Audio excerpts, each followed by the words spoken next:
ఇది ఆంధ్రజ్యోతిలో వచ్చినటువంటి వార్త సార్. 14 కృష్ణాలోను నకిలీ మరక ఈల చెట్ల దిబ్బలో నకిలీ మద్యం సీసాల గుర్తింపు. 6 నెలల క్రితం జరిగిన ఘటన, గోప్యంగా ఉంచిన వ్యవహారం. అవనగడ్డకు చెందిన వ్యాపారే సూత్రధారి. ఎక్కడొచ్చింది అది? లోకల్ వచ్చింది. ఏ పేపరు? ఆంధ్రజ్యోతి. సరే, సాక్షి చెప్తే నమ్మట్లా, అవును, మేము చెప్తే నమ్మట్లేదు. అట్లీస్ట్ చంద్రబాబు నాయుడు గారు దయచేసి కొన్ని రోజులు ఆంధ్రజ్యోతి, సరే ఈనాడు పక్కన పెట్టి, దీనికి కూడా జోగి రమేషే కారణం, దీనికి వైఎస్ఆర్సీపీనే కారణం చెప్తున్నాను. వాళ్ళు చెప్పేదన్నా నమ్మండి. అట్లీస్ట్ రాధాకృష్ణ గారు మీకు మంచి ఫ్రెండ్, చాలా దగ్గర పరిచయం. అవును, కూర్చొని అదేదో పేరు మార్చడం డిబేట్లు చూసినా నేను. అది చాలా మంచి డిబేట్, ఆ వీడియో చాలా వైరల్ అయింది. అంత దగ్గర సంబంధాలు ఉన్న రాధాకృష్ణ గారు ఇంత పెద్ద స్కామ్ ని బయట పెట్టారు. దయచేసి ఆయన మాటలు నమ్మి ఆ స్కామ్ ఏంటో ఒకసారి బయటకు తీయండి. దాంతోపాటు ఈ బియర్ స్కామ్ కూడా తీయండి సార్. ఈ బియర్ ప్లాంట్ ఎక్కడుంది, ఈ కుటిల పరిశ్రమలు ఇంకెక్కడెక్కడ ఉన్నాయి, ఏ జిల్లాలో ఎక్కడుంది, ఏ నాయకుడు నడిపిస్తున్నాడు, ఒకసారి బయటకు తీయండి. రాష్ట్రం అంతా వ్యాపించేసింది ఇది నకిలీ సార్. రాష్ట్రంలో ఉన్న ప్రతి జిల్లాలో, అంటే నా గట్ ఫీలింగ్ చెప్తున్నా, ఏ వైన్ షాప్కి వెళ్ళినా 3400 ఉన్నాయి దాదాపు. ప్రతి జిల్లాలో 3400 వైన్ షాపులు సార్. 3400 వైన్ షాపులు కదా. మీకు తెలుసు డేటా, వైన్ షాప్ లో సేల్ అన్నది స్టాగ్నెన్సీ లేదా తగ్గింది. ఐదర్ స్టాగ్నెంట్ అయింది లేదా తగ్గింది. ఓకే, మరి ఎక్కడ జరుగుతుంది సేలు? బెల్ట్ షాపులలో జరుగుతుంది. ఓకే, మీరే ఇందాక చెప్పారు ఎంత? 1,30,000 మినిమం. మనం ఎంత లెక్కేసుకున్నా తక్కువలో తక్కువ. సార్, డెవలప్మెంట్ ఎలా జరిగింది చూడండి. ఒక నెల కింద 70,000, నెల 2 నెలలు సార్. గ్రామానికి 10 నుంచి 12 ఉన్నాయి సార్. ఎన్ని లేదా ఈనాడు రాసిన దాని ప్రకారమే తంబళ్లపల్లె నియోజకవర్గంలోనే 1000 ఉన్నాయని రాసింది ఈనాడు దినపత్రిక. సో 175 నియోజకవర్గాలు తీసుకుంటే 1,75,000 ఉండాలి. 1000 ఉన్నాయి కదా. ఎన్ని స్కూళ్ళు ఉన్నాయి, ఎన్ని కాలేజీలు ఉన్నాయి, ఎన్ని హాస్పిటల్ ఉన్నాయి? ఎప్పుడన్నా మనం డిస్కస్ చేసినామా? లేదు. ఎందుకు డిస్కస్ చేయట్లేదు అంటే దందా.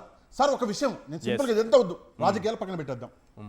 పోలీసులకి తెలవకుండా, ఎక్సైజ్ వాళ్ళకి తెలవకుండా, రాజకీయ నాయకులకి, లోకల్ ఎమ్మెల్యేస్కి తెలవకుండా ఇంత పెద్ద లెవెల్లో దందా జరిగే ఆస్కారం ఉందా?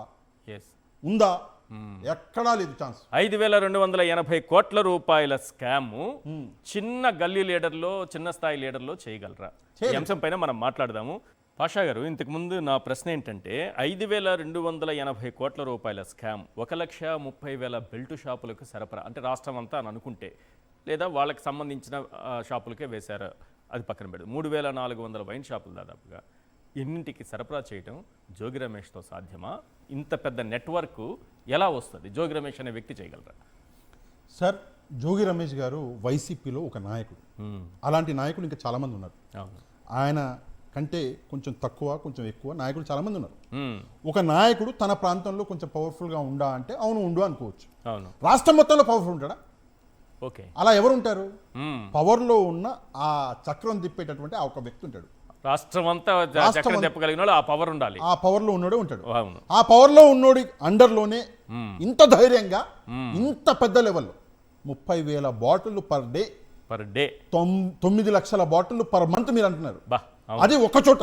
ఇంకా అట్లాంటి ఎన్ని ఉన్నాయో, 100లో ఉన్నాయో తెలియదు, 1000లో ఇప్పుడే చూపించాను కదా. అదే అట్లాంటి ఎన్ని ఉన్నాయో తెలియదు. అదంతా చేయగలగడం అన్నది కేవలం పవర్ లో ఉన్న ఆ ఒక్కడి వల్లనే అవుతుంది. ఆ ఒక్కడెవడు అంటే మోస్ట్ పవర్ఫుల్ పర్సన్. ఆ ఒక్కడంటే డైరెక్ట్ చెప్పాలంటే మోస్ట్ పవర్ఫుల్. అంతే. ఎవరు మోస్ట్ పవర్ఫుల్ రాష్ట్రంలో అన్నది అది ప్రజల దానికే వదిలేస్తున్నా. ఇక్కడ ఒక విషయం సార్, ఇందాక నేను చెప్తూ మర్చిపోయా. నిన్న హడావుడిగా షర్టు కూడా చేంజ్ చేసుకుని ఇవ్వాల ఆయన, మరి అన్నం కూడా తినిపించారో లేదో, ఆ మొహం కొంచెం వాడిపోయింది. అంత హడావుడిగా ఆ వీడియో ఎందుకు వచ్చింది? చాలాసేపు ఆలోచిస్తే సాయంత్రం ఒక న్యూస్ చదివారు సార్, మోదీ గారితో చంద్రబాబు నాయుడు గారు అని చెప్పేసి. ఓకే, చూసుంటారు మీరు కూడా. నేను కూడా చూసి కలిసారు కదా. జనరల్ గా ప్రధానమంత్రిని ఒక ముఖ్యమంత్రి కలిసినప్పుడు తన స్టేట్ లో జరుగుతున్న కార్యకలాపాల గురించి ప్రధానమంత్రి ప్రశ్నిస్తారు. ఇంత పెద్ద స్కామ్ జరిగితే మోదీ గారు ప్రశ్నిస్తారు అన్నది అది సర్వసాధారణంగా జరిగేది. ఏం చంద్రబాబు నాయుడు గారు ఎట్లున్నారు, మీ రాష్ట్రంలో ఏంటండి ఇది కల్తీ లిక్కరు అని చెప్పి ప్రశ్నిస్తారు. ఆ భయంతో హడావుడిగా పాపం చెట్టు కూడా మార్చకుండా ఆయన తీసుకొచ్చి ఆ వీడియో అనేది చేసి స్క్రిప్ట్ ప్రాంప్ట్ 2 వాళ్ళే ఇచ్చారు. అంటే మీరు చూస్తుంటే మధ్యలో అడుగుతున్నారు, స్క్రిప్ట్ ప్రాంప్ట్ గత ప్రభుత్వం అంటే ఎప్పుడు, ఎవరు అని అడుగుతున్నారు. అంత వినయంగా, అంత విధేయతగా పాపం ఆయన హెల్త్ కూడా బాగాలేదంట, తీసుకొచ్చి కూర్చోబెట్టి ఎందుకు అంటే కేవలం మోదీ గారు ప్రశ్నిస్తారు అన్న భయంతో. చంద్రబాబు నాయుడు చంద్రబాబు నాయుడు గారు ఏమని ఉంటారు మోదీ గారు ప్రశ్నిస్తే? లేదండి అది వైసీపీ స్కాము, ఓకే ఇట్లా ఒక వ్యక్తి ఉన్నారు వైసీపీలో, ఆయన చేసినటువంటి పని మాకు దానికి సంబంధం లేదు అని చెప్పుకోవాలిగా. ఓకే చెప్పుకోకపోతే ఏం చేస్తారు మోదీ గారు? సో హడావుడిగా ఇది బయటకు వచ్చింది. హడావుడిగా చేశారు. ఒకవేళ ఈ వీడియో అన్నది నిజమై ఉంటే ఒక క్యారెక్టర్ ఉంది సురేంద్ర నాయుడు అనే వ్యక్తి. అవును, ఆ సురేంద్ర నాయుడు అనే వ్యక్తి ఎక్కడికి పోయాడు? అరెస్ట్ అయ్యాడు. నాయుడు అరెస్ట్ అయ్యారు. అరెస్ట్ అయ్యాడు కదా. మరి సురేంద్ర నాయుడు ఎందుకు చెప్పలేదు జోగి రమేష్ గారు ఉన్నారు దీని వెనకాలని? ఎందుకు చెప్పలేదు? ఓకే, ఒకవేళ నిజంగా జోగి రమేష్ గారు ఉండుంటే ఇన్ని రోజుల్లో సురేంద్ర నాయుడే బయట పెట్టేవాడు. సూపర్. ఓ ఈ వ్యక్తి బయట నుంచి వచ్చి ఎయిర్పోర్ట్ లో స్టైల్ కొట్టి తీసుకెళ్లి కూర్చోబెట్టి ఇట్లా కూర్చొని వీడియో తీసేదాకా వెయిట్ చేసేవాళ్ళ. ఇప్పుడు ఈ విషయాన్ని అరెస్ట్ అయిన డ్రైవర్ అష్రఫ్ అతని పేరు, ఆ. అతను కూడా చెప్పాలి అతను కదా. కూడా చెప్పొచ్చు కదా. పోనీ జయచంద్రారెడ్డి చెప్పొచ్చు కదా. ఎవరు చెప్పలే.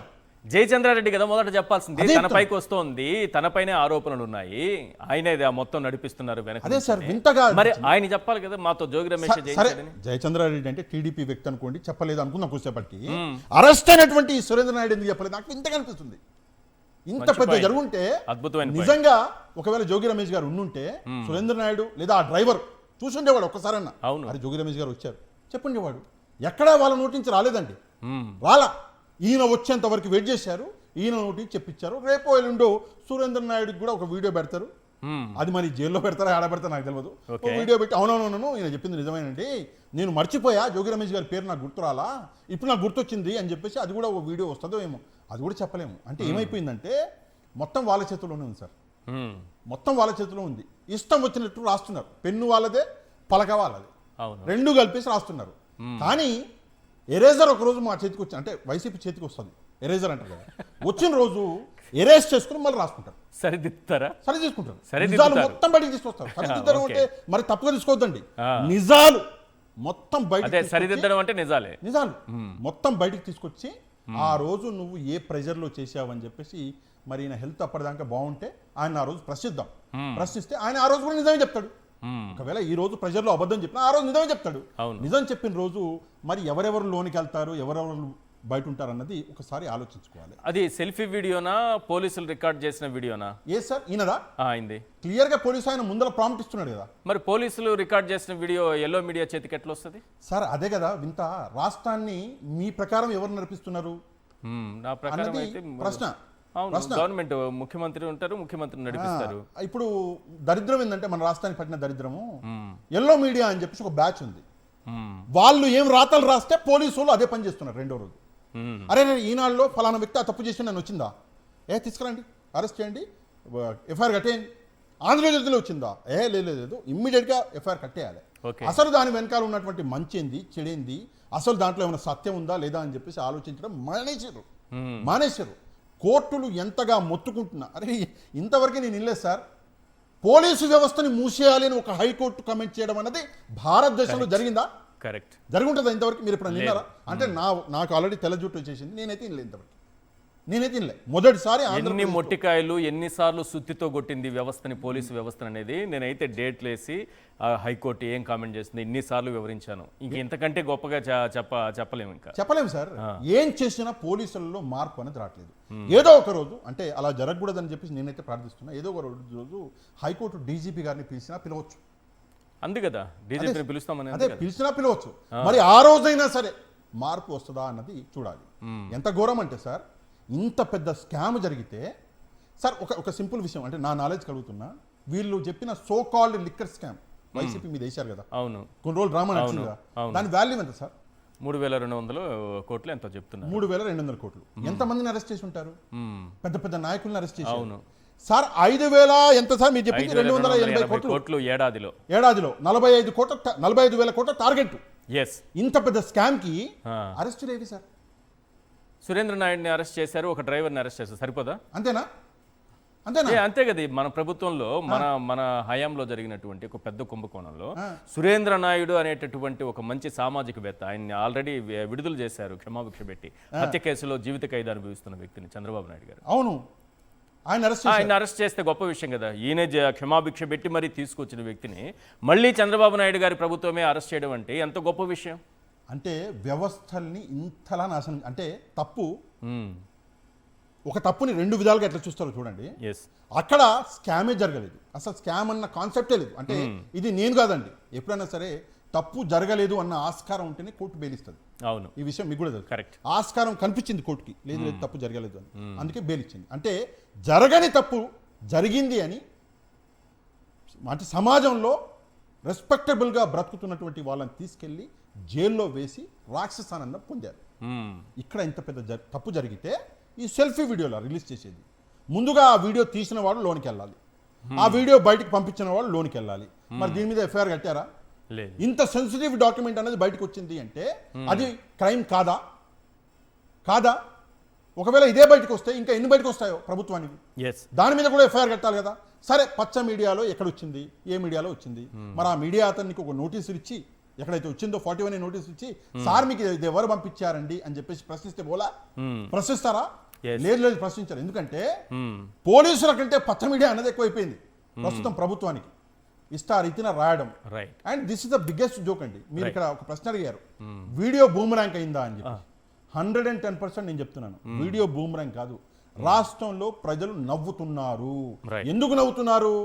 మద్యం, క్వాలిటీ మద్యం అందిస్తాను అని చెప్పేసి చెప్పినటువంటి చంద్రబాబు నాయుడు గారు ఈ రోజు ఏంటి మన నకిలీ మద్యానికి, కల్తీ మద్యానికి, అంటే ఆయన బ్రాండ్ అంబాసిడర్ అయిందంటే బాగుండదు, కానీ ఇండైరెక్ట్ గా సపోర్ట్ చేసి మద్యాన్ని ఈ రోజు ఆయన బ్రాండ్ అంబాసిడర్ గా నిలిచారన్నది చెప్పాల్సి వస్తుంది. ఫైనల్ గా ఒక చిన్న అప్పీల్ చేయండి, ఎందుకంటే ఈ మందు తాగేశారు చాలా మంది, 1.5 సంవత్సరంగా తాగుతూనే ఉన్నారు. ఈ నకిలీ మద్యం తాగి వాళ్ళ ఆరోగ్యం ఏమైపోయిందో తెలియదు. ప్రభుత్వం ఇమ్మీడియట్గా హెల్త్ క్యాంపులు ఏర్పాటు చేయాలి, లేదా ఎవరికి వాళ్ళు వెళ్ళి టెస్టులు చేసుకోవాల్సిన అవసరం ఉంది. ఈ విషయాన్ని మీరు ప్రజల యొక్క శ్రేయస్సు కోరి ఒక అప్పీల్ చేస్తే బాగుంటుందని నాకు. సార్, నేను అప్పీల్ చేస్తాను సార్, నేను అప్పీల్ చేస్తాను. ఎందుకంటే సమాజం మీద నాకు ఆ బాధ్యత ఉంది. కానీ ఎక్కడికి వెళ్ళి చేయించుకుంటారు మీరు చెప్తే నేను పంపిస్తాను అక్కడికి ప్రజల్ని. గవర్నమెంట్ హాస్పిటల్కి తీసుకెళ్ళను, ఎక్కడికి తీసుకెళ్ళమంటారు, ఎక్కడ పంపించమంటారు మీరు చెప్పండి. ఎందుకంటే వైద్య వ్యవస్థని ఈ రోజు ఎంత దారుణ స్థితికి చంద్రబాబు నాయుడు గారు దిగజార్చారు అంటే 2 లక్షల కోట్లకి పైగా అప్పులు తీసుకొచ్చి కేవలం 3,000 కోట్ల రూపాయలు ఆరోగ్యశ్రీకి కట్టినటువంటి దుస్థితి. ఏం చేసుకున్నారు తీసుకొచ్చిన అప్పు? ఏం చేస్తున్నారు? ఈ దుస్థితి ఆంధ్ర రాష్ట్రంలో మనం చూస్తున్నాం. పేదోడు డబ్బులు కట్టి వెళ్ళి చెకప్ చేసుకోవాలా? మీరు చెప్పినట్టు హాస్పిటల్లో వాళ్ళకి వైద్యం అందదు అంటే ఎవరికి వాళ్ళు వెళ్ళి టెస్టులు చేసుకోవాలి. ఆ స్థితి రాకూడదని సార్. ఒక 10 రోజులు మద్యం మానేయమనండి, ఒక నెల రోజులు మానేసి ఆ డబ్బులతోనే వెళ్ళి టెస్ట్ చేసుకోవాలి. ఆ అప్పీల్ నేను చేస్తానండి. ఎందుకు చేస్తున్నానంటే నకిలీ మద్యం అని చంద్రబాబు నాయుడు గారి నోటి నుంచి వచ్చింది. నకిలీ మద్యం తయారీని అక్కడ మొత్తం బయట చంద్రబాబు నాయుడు గారే చెప్పారు, సీఎం గారే చెప్పారు. నకిలీ మద్యం అంటే ఎవరు చేశారనే తర్వాత రాష్ట్రంలో ఉన్నట్టే. అవును, ఉన్నప్పుడు మీరు ఆ నకిలీ మద్యం తాగి రేపు పొద్దున మీ హెల్త్ పాడైతే, మీ ఆరోగ్యం అనేది చెడిపోతే మిమ్మల్ని చూసే దిక్కు దివానం లేదు. కాబట్టి ఈ రోజు వైద్య వ్యవస్థ నాశనం అయిపోయింది. కాబట్టి దయచేసి కొన్ని రోజులు మద్యం జోలికి వెళ్ళకండి. ఎందుకంటే ప్రాణం ఉంటే పరీక్షలు చేయించుకోండి. ప్రాణం ఉంటే అసలు మద్యం చాలా తాగొచ్చు. ఈ నకిలీ మద్యం తాగి ఏమైనా అయిందనుకోండి, పెళ్ళం పిల్లలు రోడ్డు పడతారు.